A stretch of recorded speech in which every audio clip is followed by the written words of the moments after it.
Nos encontramos con Xavier Gabriel, fundador de La Bruja de Oro. Hola, buenas tardes. Hola, ¿cómo estás? Bueno, pues me ha parecido muy interesante lo que ha estado explicando y yo querría saber entonces si lo que ha querido decir es que sin saber de marketing se puede hacer buen marketing. Con ilusión se puede conseguir todo en este mundo y más en este momento que hay una depresión social importante. Yo creo que todo esto hay que sacarlo adelante. Tenemos que levantarnos por la mañana, mirarnos al espejo y aunque estemos feos a esa hora, sonreír, salir sonriendo y aunque no encontremos trabajo o aunque no nos haya ido bien la jornada, volver a casa riendo. Si somos felices en casa, terminaremos siendo felices porque esa felicidad nos traerá trabajo seguro. Hay que ser muy positivo. Bueno, entonces todo esto que me dice tiene mucho que ver con la motivación, entiendo. Evidentemente, si uno no está motivado, no puede transgredir ni puede llegar a sus objetivos, ¿no?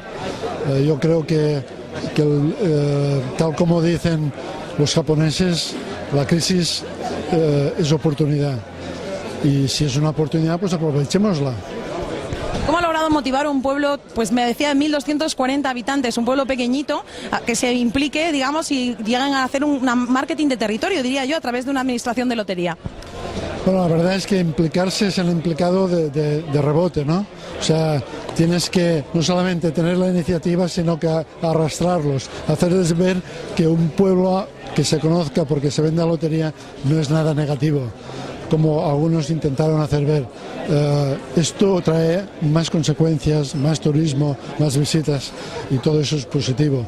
Eso hace que los restaurantes siempre estén llenos, que las tiendas... Mira, para decirte un dato, el primer pueblo con menos paro de la provincia de Lérida es Sort. Y esto es La Bruja de Oro, y lo digo con toda la humildad, pero con todo el orgullo, con toda la satisfacción, porque conseguir esto, pues mira, hay muchos políticos que no lo hacen. Pues me parece que además tiene mucho que ver con un experto en marketing que nos comentó que de un pequeño defecto, digamos, o algo que parecía un defecto, se puede llegar a convertir incluso en una virtud y hacerse y diferenciarse por eso. Quizá se siente identificado con esta frase de este señor.